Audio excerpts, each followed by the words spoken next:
Hi, VencoreWeather.com meteorologist Paul Dorian here on Friday, April 6th. Well, the active and cold weather pattern continues here in the Mid-Atlantic region. It looks like we'll stay colder than normal on average right into the latter part of the month of April. We'll start up front here with taking a look at 850 millibar temperature anomalies for the next 5-day period, then days 6 to 10 and the days 11 to 15, and just looks colder than normal throughout that time period. That's really the big story nationwide right now, especially across the northern plains and the Midwest. Exactly how cold it is right now is phenomenal cold for the month of April. We still have a very interesting setup for tomorrow that could bring some mixed precipitation, maybe even some snow accumulations to the I-95 corridor region. A cold front will pass through the area tonight after a spike in temperatures this afternoon. It'll turn much colder on Saturday, and a couple of waves of low pressure will form along that frontal boundary zone. Could throw some mixed precipitation into the I-95 corridor region. That could include some accumulating snow. We'll talk about that over the next few minutes. First of all, here is the run from the 6Z version of the ensemble version of the GFS model. The average over this current 5-day period for 850 temperature anomalies, and quite impressive area here, all the way from Canada down into the deep south and throughout New England.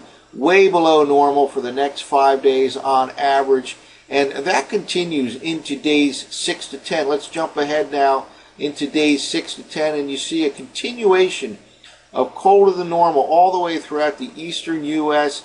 and all throughout southern Canada. And keep in mind, this is the ensemble run, tends to smooth things out as we go forward in time, so it's liable to turn out even colder than what appears right here. It tends to use climatology more and more as you go farther out in time, and that tends to smooth out extremes, and this is extreme cold for this time of the year. Let's jump out even farther than this, out to days 11 to 15, and here we're clearly into the middle and the second half of the month, and continuation throughout the northern half of the nation, including the I-95 corridor region from D.C. to New York City, of below normal temperatures.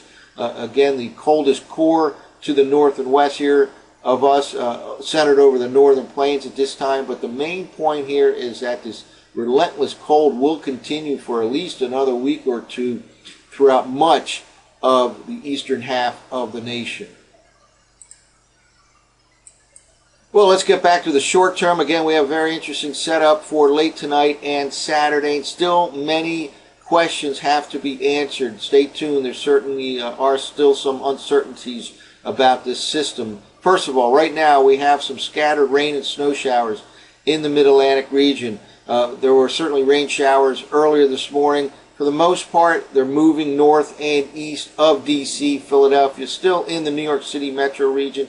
And in some areas, upstate New Jersey, there's snow shower activity. Nothing significant, maybe a coating in some areas in those interior, higher elevation regions of upstate New Jersey. All of this pushing to the north and east as a warm front pushes north and east. In fact, temperatures will spike this afternoon. There could be some clearing skies, at least some brightening skies, and temperatures jumping to the 60s in D.C., well up into the 50s, perhaps touching 60 degrees in Philadelphia later on today. That spike in temperatures this afternoon, however, will be rather brief. Cold front swings through the area tonight, and much cold air pushes in for the upcoming weekend. Well, let's take a look at the upper air pattern, and this is as depicted by the 6Z version of the GFS model, the operational GFS model. Lots of energy here over the Great Lakes region, the upper part of the Midwest, all associated with what I like to refer to as a clipper-like system, that low pressure area dropping southeastward rapidly over the Great Lakes today.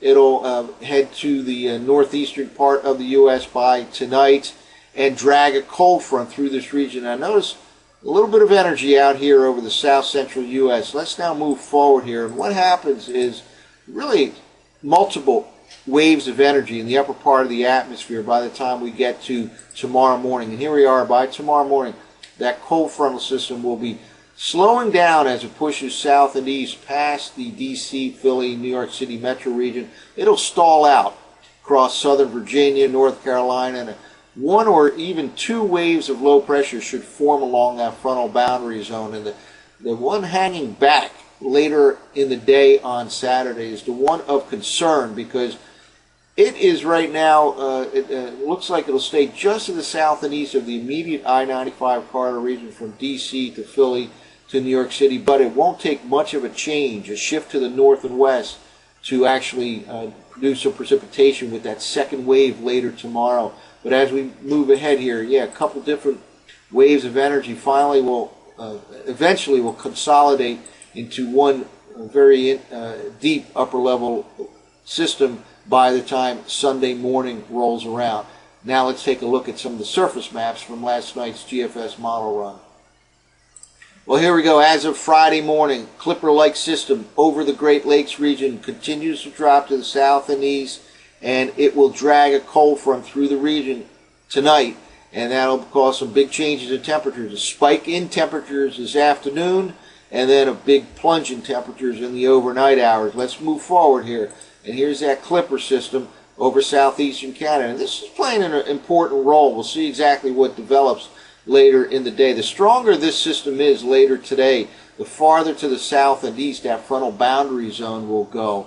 And therefore, the result will be a farther south and east push of those waves of low pressure tomorrow along that frontal boundary zone. But that front itself comes through the region late tonight. It could spark some rain shower activity that could change over to sleet and snow towards morning.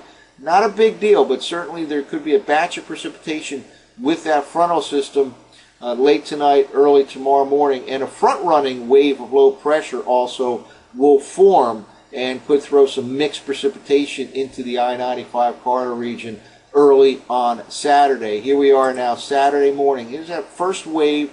Could actually change over to all snow for a while tomorrow morning from that first wave. But then down here is the real area of interest right now, and it's a kind of a hanging back upper level feature that will set off a second wave of low pressure. That frontal boundary zone right now slides just far enough to the south and east of D.C., Philly, New York City that it doesn't look like a significant event. However, take a look at how close this system comes later tomorrow. We're talking about tomorrow afternoon into the evening.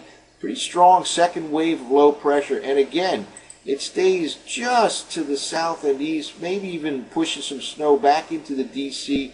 And certainly areas from D.C. across the Delmarva Peninsula, southern New Jersey, even eastern part of coastal New Jersey have to pay close attention over the next several hours, and even up into Philadelphia and New York City. If this thing expands a little bit to the north and west, and that's still on the table, we could have more snow than currently expecting of tomorrow afternoon into the early part of the evening. So there still are some questions. That finally pushes off the coast by later on tomorrow night into Sunday. Sunday, a dry but cold day, way below normal for this time of the year. High temperatures on Sunday only in the low to mid 40s. We should be in the low to mid 60s this time of the year. So cold is the most important theme here.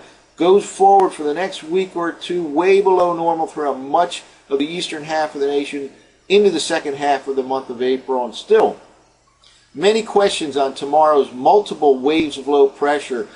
Much colder air moves in overnight tonight. Mixed precipitation likely late tonight, early tomorrow. Maybe more mixed precipitation or snow tomorrow afternoon into the early part of the evening. Certainly cannot rule out some kind of snow accumulations of a coating to a couple of inches in the D.C., Philly, New York City metro region. So stay tuned for updates later today at VencoreWeather.com. I'm meteorologist Paul Dorian.